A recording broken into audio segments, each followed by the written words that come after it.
Isso daqui é um livro, é um novo quadro aqui do meu canal, onde eu tenho o intuito de trazer uma conversa sincera sobre o livro da vez. E, no caso, o livro escolhido, o livro... Opa, eu botei uma florzinha dentro desse livro pra ela desidratar. Porque eu ganhei de uma aluninha. E ela tava se despedaçando. Mas o livro dessa vez é O Menino que Desenhava Monstros, da editora Darkside. E o autor dele é o Keiichi Donohue.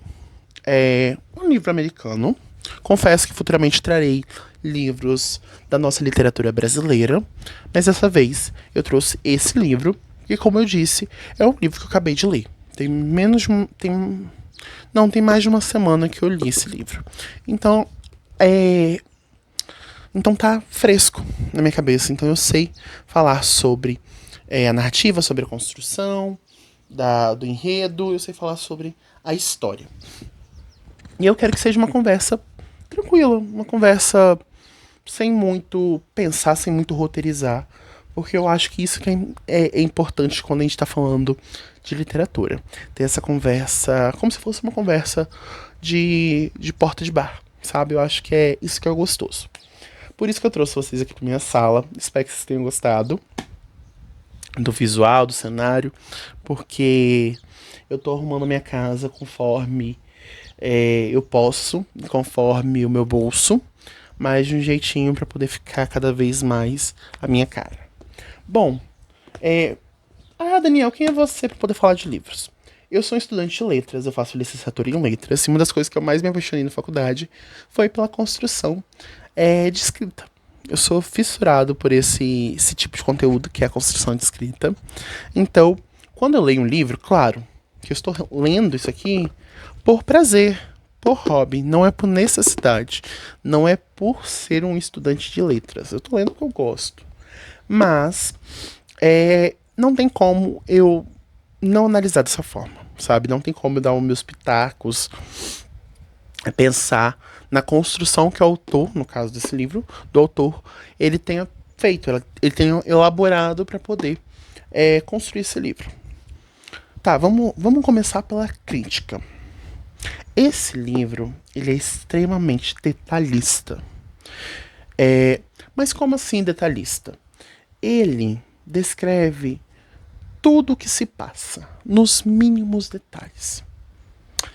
E aí me deixou um pouquinho triste, porque a leitura se tornou cansativa. A construção da escrita, o autor escreve extremamente bem, tá? A escrita dele é incrível, sabe? É extremamente aprimorada. Só que, por exemplo, se ele vai falar de algum personagem, e esse personagem não gostou da ação, né, do outro personagem. Ó, temos o personagem A e temos o personagem B. O personagem A não gostou do que o personagem B fez. Ao invés de ele falar, fulano não gostou, ele vai descrever tudo o que está se passando para aí dizer que o personagem A não gostou. Quando ao mesmo tempo ele poderia dizer, o personagem A não gostou do que o personagem B fez. Ponto. Porque aquilo ali não é de extrema importância. Sabe? Não vai mudar nada na história se ele falar, mas o personagem não gostou daquilo. Entendido? E por que eu comprei esse livro? Gente, eu comprei esse livro... eu ganhei esse livro. Eu ganhei esse livro no Amigo X há uns 2 anos atrás. E nessa época a gente pedia, né, nesse jogo de Amigo X, nesse jogo de Amigo Livro, a gente indicava livros que a gente queria ganhar. E por que eu indiquei que eu gostaria desse livro? Gente, vou ser bem sincero pra vocês. Olha a capa desse livro. Ela tem uma estética impecável. O lettering é lindo. A construção visual e imagética é belíssima. E nessa época eu estava com uma neura de comprar livros que tivessem capas bonitas. Aquela coisa de julgue livro pela capa, sim, por que não? Então eu pedi esse livro e ganhei. Fiquei muito feliz, né? Porque acho que eu dei 3 indicações de livros e ganhei esse. Que ele é da editora Darkside, né? Como eu já falei. Ele é de capa dura, ó. Capa duríssima. Ele tem, né, pra quem tá me ouvindo, é uma boca monstruosa, com dentes desgastados, afiados, com fundo branco e letras muito bem colocadas. O nome do autor, nessa estética de vinho, vermelho, né? Um vermelho vinho com preto e branco faz muito sentido porque a boca também tem essas cores. Então é uma construção imagética belíssima. E uma das coisas também que me chamou a atenção é que as resenhas todas desse livro do site da Amazon era positiva. Era tipo 5 estrelas na época. E eu não daria 5 estrelas. Primeiro por conta da questão desse detalhamento desnecessário. E segundo, porque ele é um livro que está classificado como terror. Mas eu acho que eu não classificaria ele como terror, não. Ele tem momentos que você sente o terror, né? Você sente medo, se você for uma pessoa um pouco mais fraca para questões aterrorizantes. Mas eu diria que ele chegaria a ser um suspense com um soft terror, sabe? Com um terrorzinho suave. Ele é mais suspense. Ele é uma trama familiar. Então, nossa, eu amo livros de trama familiar, tanto que eu já li, por exemplo, sobre o Rafael Montes, Uma Família Feliz. Impecável. Ele é uma trama familiar. E os personagens são bem construídos, tá? Você entende as proporções desse personagem. E uma outra coisa que me chamou a atenção também a hora que eu indiquei esse livro pra poder ganhar foi o seguinte. Eu vi que uma pessoa atípica, se eu não me engano na época era uma menina atípica, falou que se identificou em um dos personagens aqui dentro. Eu acho que essa resenha eu vi no Instagram, se eu não me engano. E aí eu fiquei assim, mas como uma menina com autismo se identificou com um dos personagens? Só que na época, eu pensei nisso. Aí quando eu fui ler, eu já não lembrava mais disso. Esse foi o segundo livro que eu comecei. É o segundo livro do ano. Eu comecei a ler ele na metade de fevereiro. Terminei uma semana antes. Não, uma semana antes. Não foi na metade de fevereiro que comecei a ler, não. Foi no comecinho de fevereiro e terminei ele faltando uma semaninha e meia pra fevereiro acabar. Então esse foi o livro de fevereiro. Tipo, que eu escolhi pra fevereiro. Quando eu comecei a ler esse livro, você entende que são sobre duas famílias, né? Então já falando agora um pouco melhor sobre os personagens. São duas famílias. A família de... E a história está envolta principalmente de uma criança. Vamos chamar assim. A família do Jack Peter, que é o protagonista principal. E depois vai ser inserido o Nick, que é outra criança da mesma faixa etária do Jack, que também tem a família dele. Só que a família dele é mais de background, é mais nos bastidores. Eles são importantes uma hora aqui da história, mas eles não têm tanta importância ao longo da história. Eles são mais citados do que de fato as ações acontecem com eles. O Jack Peter é apresentado como uma criança que tem agorafobia. Agorafobia, que é uma fobia de sair e enfrentar o agora. É meio que isso. Eu não fui atrás de saber se essa fobia realmente existe ou se ela foi criada pro livro, tá? Eu não fui atrás disso. Mas é muito bem construída essa questão da fobia do personagem principal. E aí que pode se tornar um pouco contraditório, porque eu estou falando que o livro é bem construído, mas falei que é extremamente detalhista. Por quê? Pra mim, uma coisa não tem nada a ver com a outra. Eu vejo que os pontos da história foram muito bem colocados. Do porquê o personagem principal tem essa agorafobia, do porquê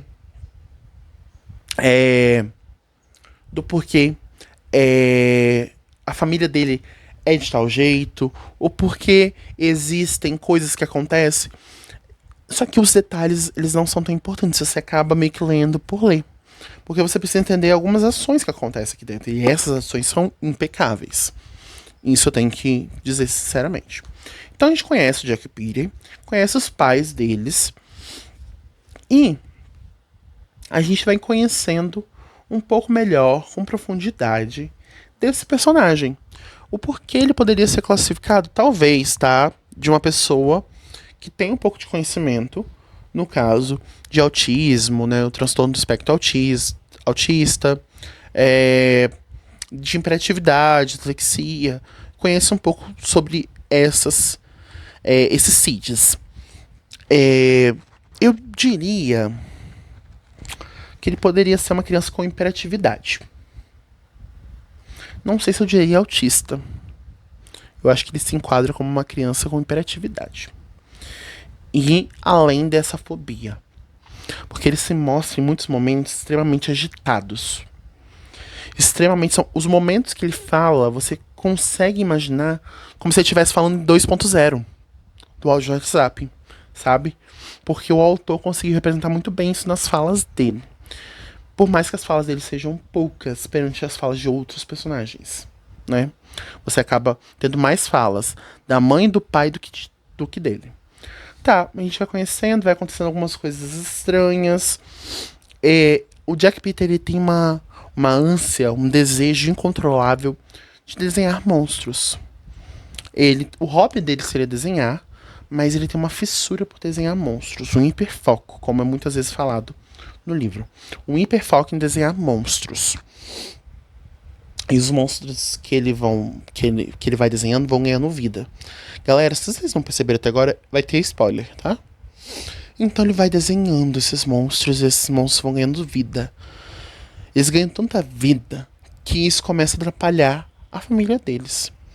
E esse livro vai se passando, se eu não me engano, em praticamente 1 ano de história. Porque a gente vai conhecendo ele, e aí tá ali num tempinho gostoso, sol, sabe?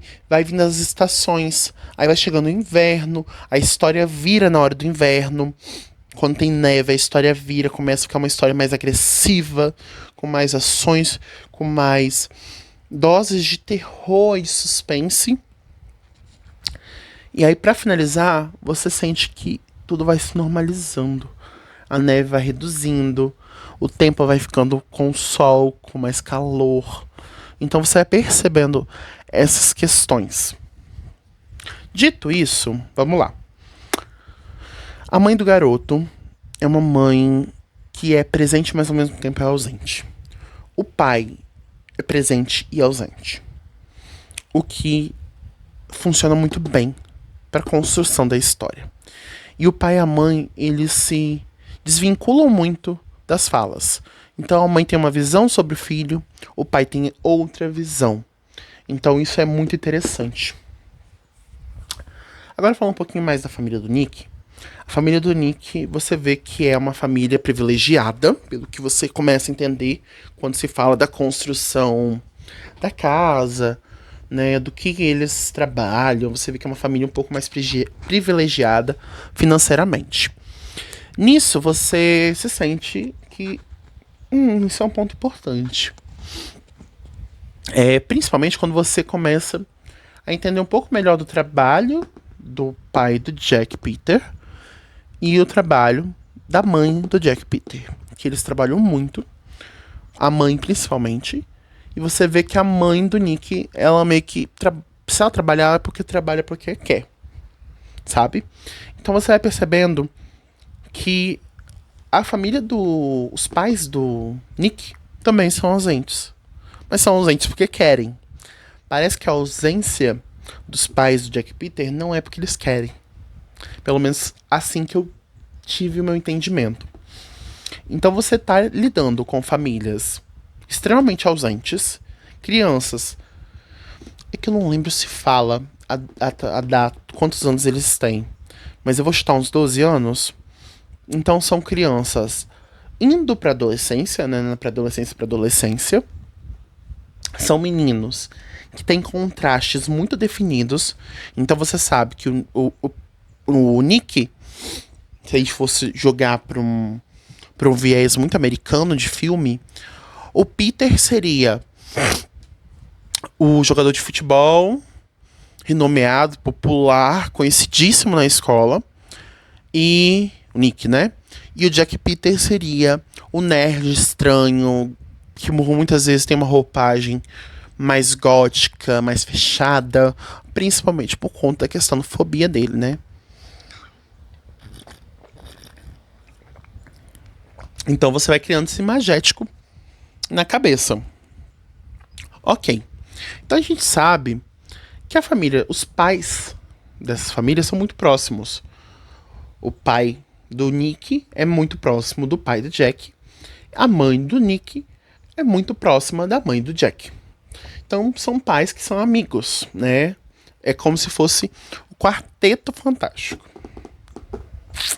Até que você descobre que o pai do Jack, que chama Tim, né? Teve um relacionamento extraconjugal com a mãe do Nick. E eu gravei o nome do pai do Jack por conta disso. Porque foi ele que partiu pra cima da... Não, claro que a mãe... claro que a mãe do Nick deu uma abertura muito grande. Mas o Jack partiu pra... O Jack não. O pai do Jack partiu pra cima dela.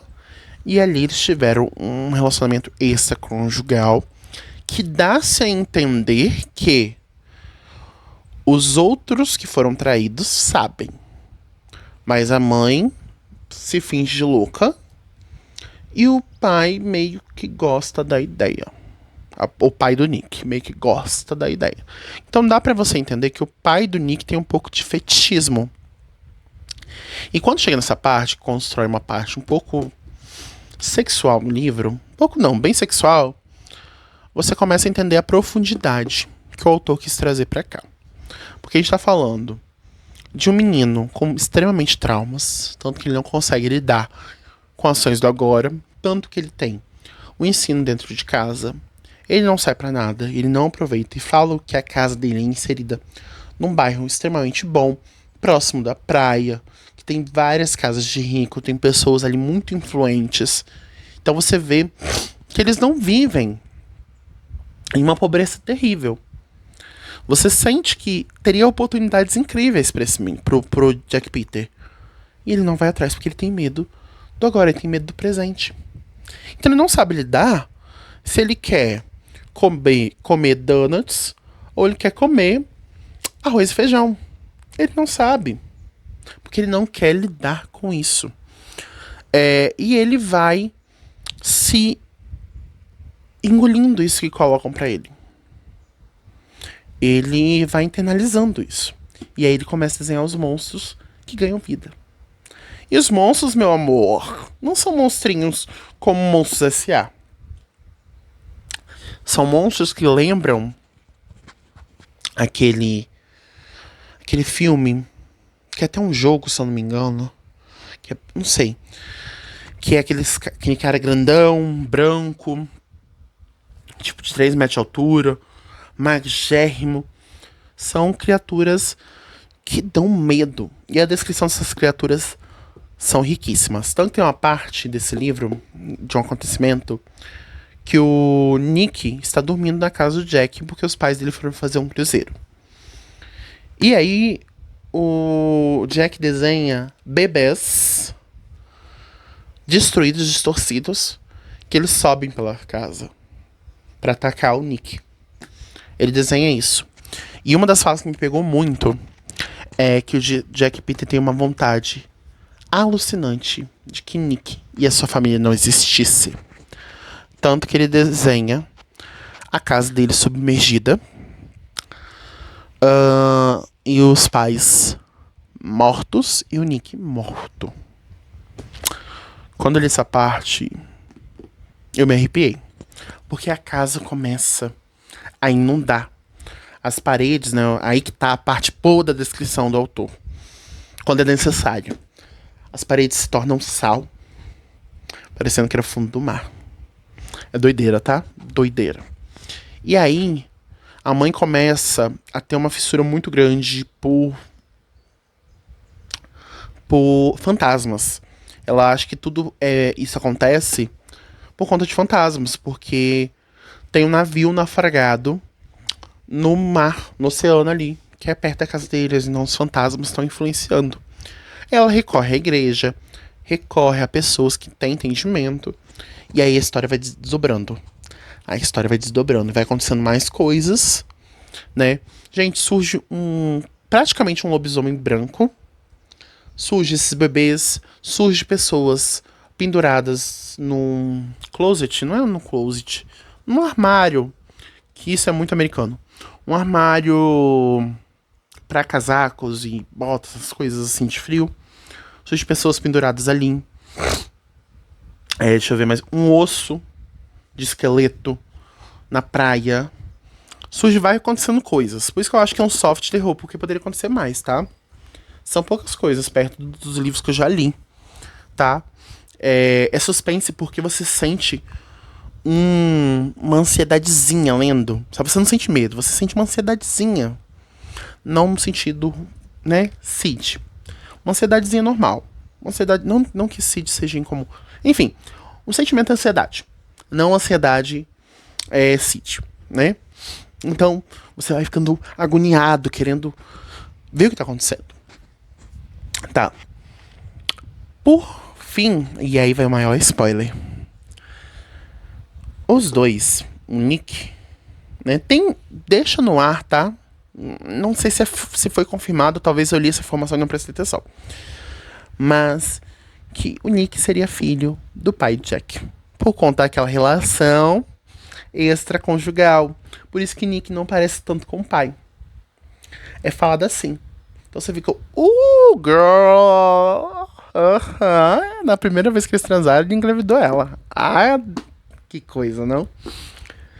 E aí, o Jack, parece que ele tipo, é meio sensitivo, assim, tem uma vibe sensitiva. Ele percebe isso. E isso gera ódio nele desde os 6 anos de idade. Então ele fica com esse ódio incumbido. E daí que vem o poder dele. Sabe? Porque o poder dele é em volta de ódio. Por isso que eles é monstros. Que são ódios internalizados dentro dele. Que ele vai botando pra fora. E aí tomam vida. Tem uma passagem no livro. Perdão. Tem uma passagem no livro que Jack e Nick se afogam. Eles estavam brincando na praia e um começa a puxar o outro, tem aquelas brincadeiras bobas. Começa a puxar um ou outro, mas assim. Jack não é bobo, né? Jack tinha suas intenções. Nisso, os dois, né, os pais percebendo isso, vão atrás de salvar seus filhos. E os dois parecem desacordados. Ok. Os dois vão pro hospital. Jack tem uma liberação mais rápida que Nick. E no final você entende que o Nick foi desenhado pelo Jack a vida toda. Não a vida toda, mas desde esse momento. Que Nick morreu. E Nick é um desenho. Porque os desenhos dele se tornam vida. E aí a mãe, a Holly, lembrei o nome dela, a Holly encontra esses desenhos do Nick. Que o Jack Peter desenhou. Então ele encontra vários bloquinhos do Nick desenhado. E aí o Peter ganha vida. Porque, tipo assim, se ele desenhasse só o Nick em um momento da vida dele, ele seria sempre aquela mesma forma. Então ele precisava desenhar várias vezes pro Nick envelhecendo, pro Nick crescendo, pro Nick poder trocar de roupa, pro Nick poder cortar o cabelo, sabe? Isso que dá pra ao entender. E é muito doido. Quando você chega no final desse livro e você percebe isso, você fica... Caralho. Sério? Então, assim, no fundo, o Nick era um desenho. Ele existiu na história. Aconteceu dele se afogar e não voltar à vida. Porque meio que ele entrou em coma, se eu não me engano. E aí ele não se recobrou desse coma. Então Jack deseja desenhar Nick, desenha. E aí ele vai vivendo né? Link vai vivendo como desenho. Pelo menos esse foi meu entendimento, tá? E leitura e literatura. Na verdade, literatura é feito para você ter o seu entendimento, as suas perspectivas. Então, por isso, vamos combinar aqui no final que eu vou dar uma nota, vou avaliar uma nota. A nota máxima vai ser 5. Eu acho que pra esse livro. 3 estrelas e meio. Sabe? Ele não chegou a um 4. 3 estrelas e meio. Eu não sei quanto que eu dei de nota nele no Instagram, tá? Porque lá eu faço umas resenhas mais reduzidinhas de um story. Mas lá eu boto a pontuação. Então por isso que eu falo, me siga lá na rede social, por mais que eu seja low profile. Eu faço uns stories bons, sabe? Eu posto umas fotinhas bonitas. Eu não sei que nota eu dei lá, mas hoje, pensando hoje, se fosse a nota máxima 5 estrelas, eu daria 3 estrelas e meia. Porque ele é um livro com uma construção de história, de narrativa muito boa. Muito, muito, muito boa. Mas tem a questão do detalhe.